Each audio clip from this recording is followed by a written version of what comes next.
के इस वीडियो में हम बात करेंगे इक्विपोटेंशियल सरफेस पर कि ये इक्विपोटेंशियल सरफेस क्या होता है, इसे हम किस तरह से डिफाइन करते हैं और फिर हम उसके बाद जो है कुछ इसके बेसिक प्रॉपर्टीज पर भी बात करेंगे। तो सबसे पहले हम इक्विपोटेंशियल सरफेस पर बात करेंगे। तो यहां पर ये जो इक्विपोटेंशियल सरफेस होता है, यह एक ऐसा सरफेस होता है जिसके कि हर एक पॉइंट पर जो इलेक्ट्रिक पोटेंशियल का वैल्यू होता है वह सेम होता है। तो हम उस तरह के सरफेस को इक्विपोटेंशियल सरफेस कहते हैं। तो इसे समझने के लिए मान लें कि यहां पर पॉजिटिव चार्ज है, ये प्लस क्यू चार्ज है। तो ये जो चार्ज है ये अपने आसपास के ये जो रीजन है इसमें क्रिएट करेगा इलेक्ट्रिक फील्ड। तो इस इलेक्ट्रिक फील्ड के हर एक पॉइंट पर इलेक्ट्रिक फील्ड इंटेंसिटी होगा और साथ ही साथ हर एक पॉइंट पर जो है इलेक्ट्रिक पोटेंशियल भी होगा। तो अब अगर हम एक पॉइंट चूज कर लेते हैं, मान लेते हैं कि ये रहा एक पॉइंट, इस पॉइंट का जो इस चार्ज से डिस्टेंस है, चलिए यहां से लेकर के यहां तक का ये जो डिस्टेंस है इस चार्ज से, ये डिस्टेंस अगर हम मान लेते हैं कि ये है r, तो इस पॉइंट में इस पॉइंट चार्ज के कारण जो है इलेक्ट्रिक पोटेंशियल बनेगा। ये इलेक्ट्रिक पोटेंशियल कितना होगा, ये इलेक्ट्रिक पोटेंशियल जो है ये बराबर होगा, यहां पर ये बराबर होगा 1/4 pi epsilon not 4 pi epsilon not, फिर यहां पर होगा Q डिवाइडेड बाय इस पॉइंट का जो इससे डिस्टेंस है जो कि है यहां पर R। तो इतना इलेक्ट्रिक पोटेंशियल इस पॉइंट पर बनेगा। अब अगर R डिस्टेंस पर ही हम एक यहां पर पॉइंट चूज कर लेते हैं, यहां पर इसका भी जो डिस्टेंस है वह R ही है, तो इस पॉइंट पर जो इलेक्ट्रिक पोटेंशियल होगा वह भी इसी के बराबर होगा। तो आप कहीं भी चूज कर ले, आप यहां पर इस चार्ज से जो है R डिस्टेंस दूर कहीं भी चूज कर ले, कोई पॉइंट चूज कर ले, आपको यह मिलेगा कि हर जगह पर जो इलेक्ट्रिक पोटेंशियल है वो इसी के बराबर मिलने वाला है। तो हम यहां पर इस R रेडियस का ही एक स्फीयर ड्रॉ करेंगे जिसके कि सेंटर में ये चार्ज रहेगा, कुछ यहां पर ऐसे। तो यहां पर ये जो स्फीयर है इसका ये जो सरफेस है, इसके हर एक पॉइंट पर, यहां पर फिर यहां पर कहीं भी आप कंसीडर कर लें, हर एक पॉइंट पर आपको जो इलेक्ट्रिक पोटेंशियल मिलेगा वो कुछ इतना ही मिलेगा, क्योंकि हर एक पॉइंट का जो डिस्टेंस है वो यहां पर देखें तो वो सेम है, वो R ही है। तो हर जगह पर इलेक्ट्रिक पोटेंशियल बराबर रहेगा। अगर यहां पर मान लेते हैं कि यहां पर ये जो इलेक्ट्रिक पोटेंशियल है ये है 5 वोल्ट का, तो यहां पर जो इलेक्ट्रिक पोटेंशियल होगा यह भी होगा 5 वोल्ट, यहां पर जो होगा वह भी होगा 5 वोल्ट ही, हर जगह पर इलेक्ट्रिक पोटेंशियल बराबर रहेगा।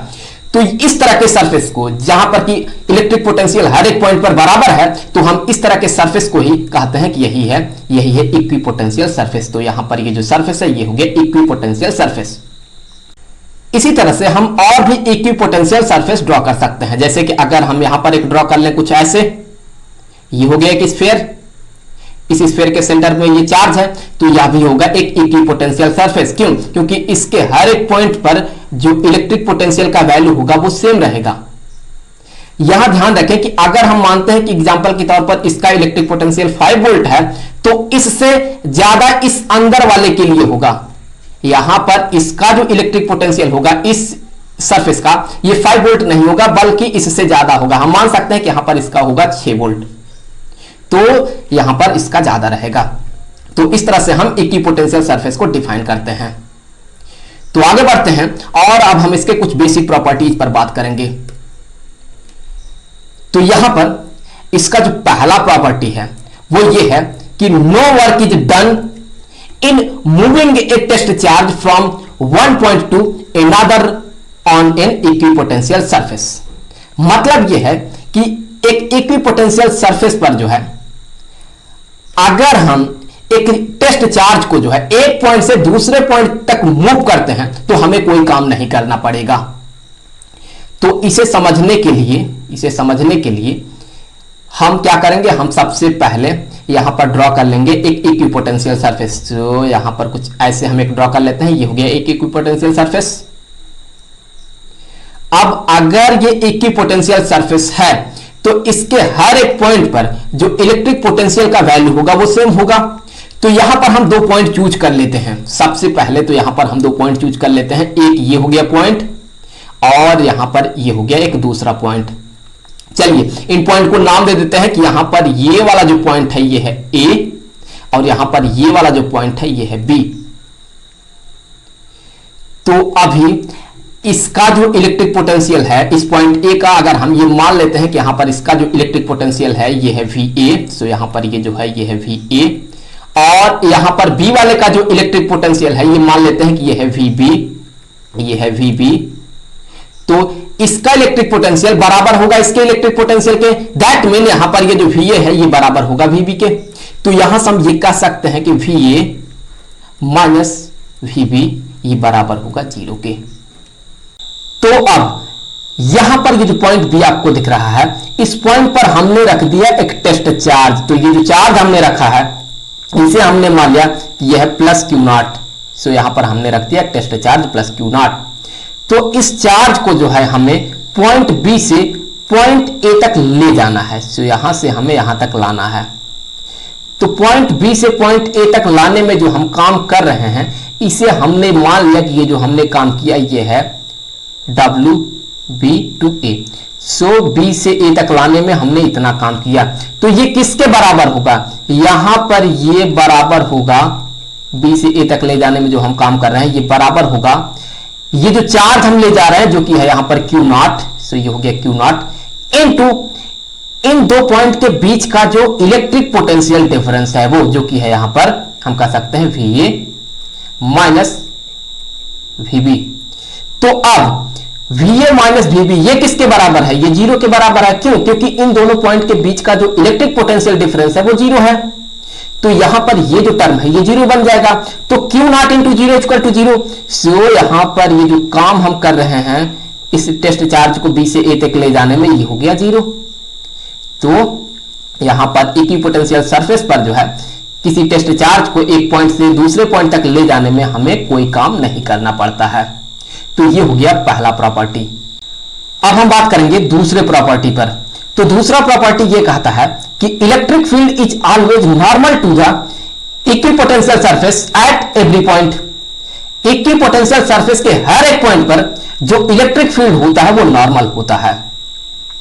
मतलब क्या है? मतलब ये है कि अगर आप देखें ये एक इक्विपोटेंशियल सरफेस है तो इस पर जो इलेक्ट्रिक फील्ड होगा वो नॉर्मल होगा। अगर आप इस पॉइंट में देखें तो इलेक्ट्रिक फील्ड जो है वो कुछ इस डायरेक्शन में होगा।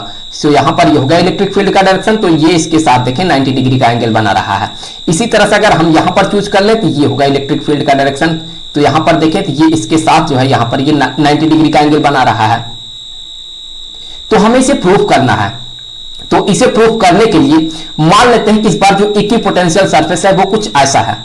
ये हो गया एक इक्विपोटेंशियल सरफेस। इसके हर एक पॉइंट पर जो इलेक्ट्रिक पोटेंशियल का वैल्यू होगा वो सेम होगा। तो हमें ये दिखाना है कि जो इलेक्ट्रिक फील्ड लाइन है वो यहां पर इस पर नॉर्मल होगा। तो इलेक्ट्रिक फील्ड जो है वो इस डायरेक्शन में होगा। तो अगर ऐसा होगा तो यहां पर देखें ये 90 डिग्री का एंगल बनाएगा, इसके साथ ये नॉर्मल है। हमें इसे प्रूफ करना है। तो अभी हम ये मान लेते हैं जो इलेक्ट्रिक फील्ड है, इलेक्ट्रिक फील्ड यहां पर इस डायरेक्शन में है। सो इस डायरेक्शन में इलेक्ट्रिक फील्ड है। तो अगर इलेक्ट्रिक फील्ड इस डायरेक्शन में है तो उस केस में अगर हम यहां पर इस इक्विपोटेंशियल सरफेस पर दो पॉइंट चूज करते हैं तो यहां पर ये रहा एक पॉइंट और यहां पर ये रहा दूसरा पॉइंट। तो इन पॉइंट को नाम दे देते हैं कि यहां पर ये जो पॉइंट है ये है A और यहां पर ये वाला जो पॉइंट है ये है B। तो अब यहां पर ये जो पॉइंट B है इस पर हम रखेंगे एक टेस्ट चार्ज। तो यहां पर ये जो पॉइंट B आपको दिख रहा है इस पर हमने रख दिया एक टेस्ट चार्ज। ये जो टेस्ट चार्ज रखा है हमने ये है प्लस Q नॉट।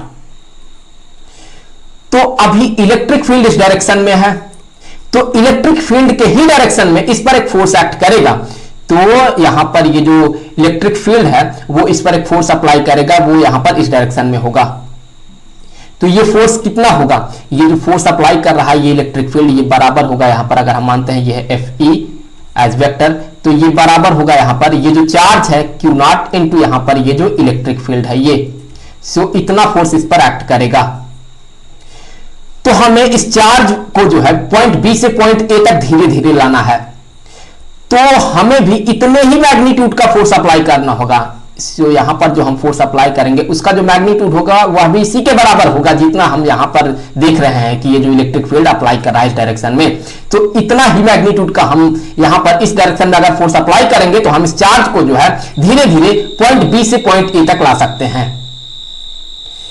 तो यहां पर ये जो हम फोर्स अप्लाई करेंगे, जो यहां पर हम फोर्स अप्लाई कर रहे हैं, ये हमने मान लिया ये है एफ।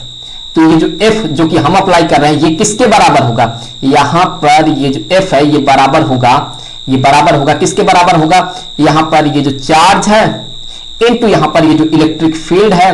लेकिन इलेक्ट्रिक फील्ड इस डायरेक्शन में है, हम जो फोर्स लगा रहे हैं उसके अपोजिट डायरेक्शन में लगा रहे हैं, तो इसीलिए हम क्या करेंगे, इसीलिए हम यहां पर एक नेगेटिव साइन डाल देंगे। सो हम इतना फोर्स जो है इस पर अप्लाई करेंगे। तो हम इतना फोर्स अप्लाई करते हुए हम क्या करते हैं कि हम यहां पर डिस्प्लेसमेंट करते हैं, मतलब यह है कि हम बी से ए तक इस चार्ज को लाते हैं। सो यहां पर ये जो हमने डिस्प्लेसमेंट किया है ये हमने मान लिया कि यह है डी आर। तो ये जो छोटा सा हमने डिस्प्लेसमेंट किया ये है डी आर वेक्टर, ये डिस्प्लेसमेंट वेक्टर है। तो अब पॉइंट बी से पॉइंट ए तक लाने में जो हमने काम किया ये हमने मान लिया कि यह है डी डब्ल्यू। तो यहां पर ये हो गया डी डब्ल्यू। ये किसके बराबर होगा, यहां पर हम कह सकते हैं कि force as vector dotted with यहां पर ये जो डिस्प्लेसमेंट एज वेक्टर होगा ये। तो अब बी से ए तक लाने में इस टेस्ट चार्ज को जो हम काम करेंगे वो हम कह सकते हैं कि ये जो चार्ज होगा इनटू इन दो पॉइंट के बीच का जो पोटेंशियल डिफरेंस होगा वो जो कि होगा यहां पर हम कह सकते हैं वी ए माइनस यहां पर ये वी बी। तो ये किसके बराबर होगा, हम लिख सकते हैं इस फोर्स के जगह पर ये फोर्स हम अप्लाई कर रहे हैं तो यहां पर ये हो गया माइनस क्यू नॉट इंटू यहां पर ये जो इलेक्ट्रिक फील्ड एज वेक्टर होगा, फिर डॉटेड विथ यहां पर ये जो डिस्प्लेसमेंट वेक्टर होगा डी आर। तो अब यहां से देखें तो ये जो क्यू नॉट है, ये जो क्यू नॉट है ये इस क्यू नॉट को कैंसिल कर देगा। और ये क्या है, ये V A minus V B, point A का electric potential minus point B का इलेक्ट्रिक पोटेंशियल। क्योंकि यहां पर इन दोनों के बीच का जो पोटेंशियल डिफरेंस है वो जीरो है, क्योंकि ये इक्विपोटेंशियल सरफेस है, तो यहां पर इसे जीरो होना होगा। तो अगर ये जीरो होता है तो ये क्या हो जाएगा, यहां से ये हो जाएगा कि जीरो जीरो इक्वल टू यहां से ये हो जाएगा माइनस यहां पर ये होगा electric field as vector dot यहां पर ये होगा डिस्प्लेसमेंट एज वेक्टर। तो इसी को हम कुछ ऐसे भी लिख सकते हैं कि ये हो गया electric field as vector dotted with यहां पर ये जो डिस्प्लेसमेंट एज वेक्टर होगा डी आर। तो ये बराबर हो गया जीरो के। तो अब दो वेक्टर का जो डॉट प्रोडक्ट होता है वो किसके बराबर होता है, वो बराबर होता है किसी एक वेक्टर का मैग्नीट्यूड यहां पर इलेक्ट्रिक फील्ड का मैग्नीट्यूड इनटू यहां पर ये जो डिस्प्लेसमेंट वेक्टर है डी आर का magnitude into cosine of angle between them, इनके बीच का जो एंगल है वो मान लेते हैं कि यह है थीटा। तो ये बराबर हो गया जीरो के। अब यहां पर आप देखें ये जो ई है ये क्या है, ये है इलेक्ट्रिक फील्ड का मैग्नीट्यूड। ये तो नॉन जीरो होगा क्योंकि यहां पर इलेक्ट्रिक फील्ड एग्जिस्ट कर रहा है, इलेक्ट्रिक फील्ड तो है तो ये नॉन जीरो होगा। और यहां पर ये जो डिस्प्लेसमेंट वेक्टर का मैग्नीट्यूड है ये भी नॉन जीरो होगा। तो जीरो कौन होगा, जीरो होगा यहां पर ये जो कोसाइन ऑफ थीटा है ये जीरो होगा, क्योंकि अगर ये जीरो नहीं होगा तो ये जो टर्म है पूरा का पूरा ये जीरो कैसे होगा। तो जीरो होने के लिए इसे जीरो होना ही होगा। तो कोसाइन ऑफ थीटा कब जीरो के बराबर होगा, जब ये थीटा जो है ये 90 डिग्री का हो। अगर थीटा 90 डिग्री का हुआ तो फिर यहां पर ये जो कोसाइन ऑफ थीटा है ये जीरो के बराबर हो जाएगा, क्योंकि हम रखेंगे यहां पर कोसाइन ऑफ 90 डिग्री तो ये जीरो हो जाएगा। तो पूरा का पूरा ये जो टर्म है ये जीरो बन जाएगा। तो थीटा को यहां पर 90 डिग्री के बराबर होना ही है। तो यहां पर अगर आप देखें तो डिस्प्लेसमेंट वेक्टर किस डायरेक्शन में है, डिस्प्लेसमेंट वेक्टर यहां पर इस डायरेक्शन में हो गया। इसके साथ इलेक्ट्रिक फील्ड को 90 डिग्री का एंगल बनाना है, तो इलेक्ट्रिक फील्ड का डायरेक्शन क्या होगा, इलेक्ट्रिक फील्ड यहां पर इस डायरेक्शन में होगा। सो ये हो गया इलेक्ट्रिक फील्ड का डायरेक्शन। तो अगर ये इलेक्ट्रिक फील्ड का डायरेक्शन हुआ तो फिर अभी आप ध्यान से देखें तो यहां पर इनके बीच का ये जो एंगल बन रहा है ये 90 डिग्री का हो गया। तो ये चीज प्रूफ हो गया। तो हमेशा ये जो इलेक्ट्रिक फील्ड लाइन है वो इक्विपोटेंशियल सरफेस पर नॉर्मल होता है। सो यहां पर हमेशा देखें तो इलेक्ट्रिक फील्ड जो है इस इक्विपोटेंशियल सरफेस के हर एक पॉइंट पर वो इस पर नॉर्मल ही होगा। तो ये होगा इलेक्ट्रिक फील्ड का डायरेक्शन। तो ये रहा दूसरा प्रॉपर्टी। यहां से हम आगे बढ़ेंगे और ये जो तीसरा वाला प्रॉपर्टी है इस पर चर्चा करेंगे, ये जो तीसरा प्रॉपर्टी है वो ये है कि equipotential surface indicates region of strong और weak electric field. Equipotential surface जो है वो स्ट्रांग इलेक्ट्रिक फील्ड और वीक इलेक्ट्रिक फील्ड को भी इंडिकेट करता है। तो इसे समझने के लिए मैं यहां पर कुछ इक्विपोटेंशियल सरफेस ड्रॉ करूंगा। तो यहां पर ये हो गया कि इक्विपोटेंशियल सरफेस, और फिर कुछ ऐसे यहां पर ये हो गया कि इक्विपोटेंशियल सरफेस, और फिर यहां पर जो है ये हो गया कि इक्विपोटेंशियल सरफेस, कुछ ऐसे। थोड़ा यहां पर गड़बड़ हो गया, सो यहां पर जो है मैं ठीक से ड्रॉ कर लूं। तो यहां पर जो है ये हो गया इक्विपोटेंशियल सरफेस, और एक और ड्रॉ कर लेते हैं। यहां पर जो है ये हो गया एक और इक्विपोटेंशियल सरफेस, कुछ ऐसे। तो अभी हम ये मान लेते हैं कि यहां पर ये जो इक्विपोटेंशियल सरफेस है ये है 60 वोल्ट का, प्लस यहां पर ये है 60 वोल्ट का, और ये वाला जो है ये है यहां पर 50 वोल्ट का मान लेते हैं, ये हो गया 50 वोल्ट का, और यहां पर ये वाला जो है ये है 40 वोल्ट का, और यहां पर ये वाला जो है ये है प्लस 30 वोल्ट का। तो अब हम यहां से ये कह सकते हैं कि इलेक्ट्रिक फील्ड और इलेक्ट्रिक पोटेंशियल के बीच में जो रिलेशन होता है वो कुछ ऐसा होता है कि यहां पर ये जो इलेक्ट्रिक फील्ड होता है ये बराबर होता है माइनस यहां पर ये जो dv होगा डिवाइडेड बाय dr के। अगर आपको इस इक्वेशन को जो है डिटेल्स में जानना है तो मैं उस वीडियो का लिंक यहां पर जो है सजेस्टेड वीडियोज में डाल दे रहा हूं, हो सके तो आप यहां से क्लिक करके देख लें। हमने एक वीडियो में इस पर काफी डिटेल में चर्चा किया है। तो अब यहां से हम ये कह सकते हैं कि ये जो dr होगा ये बराबर होगा यहां पर माइनस dv बाई ई के, हम कह सकते हैं ऐसा। तो अभी आप यहां पर ये जो इक्वेशन है इसे ध्यान से देखें, ये हमें क्या बता रहा है? ये हमें ये बताता है कि इलेक्ट्रिक फील्ड के डायरेक्शन में इलेक्ट्रिक पोटेंशियल जो होता है वो घटता है। यहां पर ये निगेटिव साइन हमें यही बताता है। तो अभी आपको जो है ये जो इक्विपोटेंशियल सरफेस दिख रहा है इसे ध्यान से देखना है। ये वाला जो आपको दिख रहा है ये है 60 वोल्ट का, ये है 50 वोल्ट का, ये है 40 वोल्ट का, ये है 30 वोल्ट का। तो इलेक्ट्रिक पोटेंशियल किस डायरेक्शन में घट रहा है? इलेक्ट्रिक पोटेंशियल इस डायरेक्शन में घट रहा है। तो ये हो गया इलेक्ट्रिक फील्ड का डायरेक्शन। तो इलेक्ट्रिक फील्ड के ही डायरेक्शन में इलेक्ट्रिक पोटेंशियल को घटना है तो हम कहेंगे कि इलेक्ट्रिक फील्ड का ये होगा डायरेक्शन। क्योंकि इस डायरेक्शन में देखें तो इलेक्ट्रिक पोटेंशियल का वैल्यू बढ़ रहा है, यहां पर 30 वोल्ट, यहां पर 40 वोल्ट, इस तरह से बढ़ रहा है। तो हम इसे जो है इलेक्ट्रिक फील्ड के डायरेक्शन को नहीं मानेंगे, तो हम यहां पर इलेक्ट्रिक फील्ड के डायरेक्शन को कुछ ऐसा मानेंगे। तो यहां पर ये हो गया इलेक्ट्रिक फील्ड का डायरेक्शन।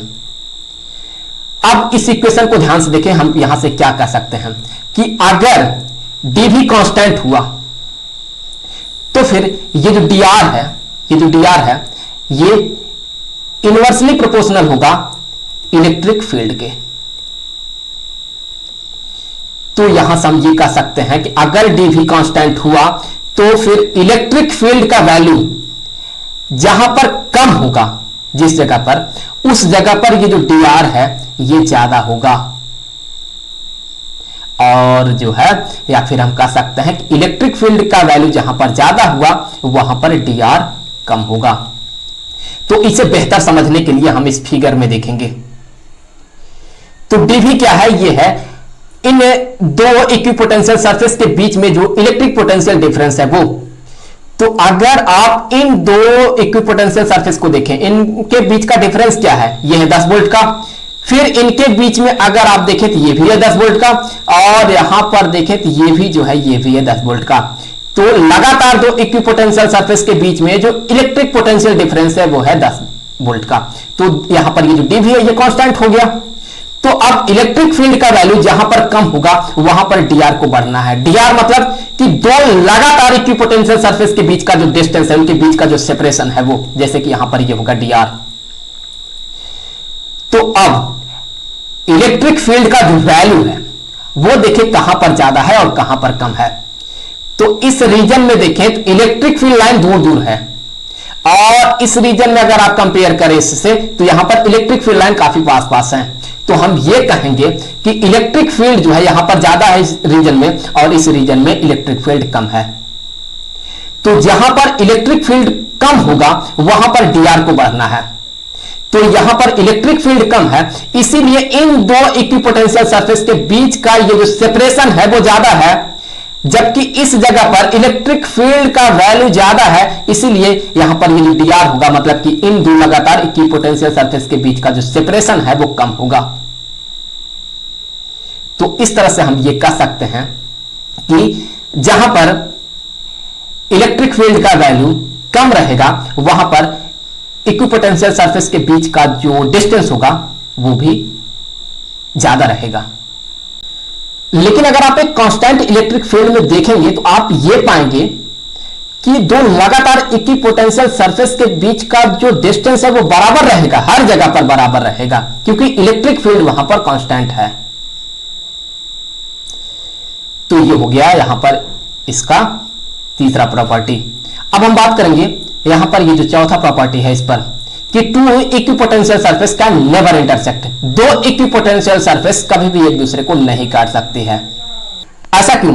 तो इसके लिए मान लेते हैं कि यहां पर ये हो गया कि इक्विपोटेंशियल सरफेस, यहां पर ये वाला जो है ये है 50 वोल्ट का, यहां पर एक और चूज कर लेते हैं, यहां पर ये हो गया एक और इक्विपोटेंशियल सरफेस, यहां पर ये वाला जो है ये हमने मान लिया कि ये है 40 वोल्ट का।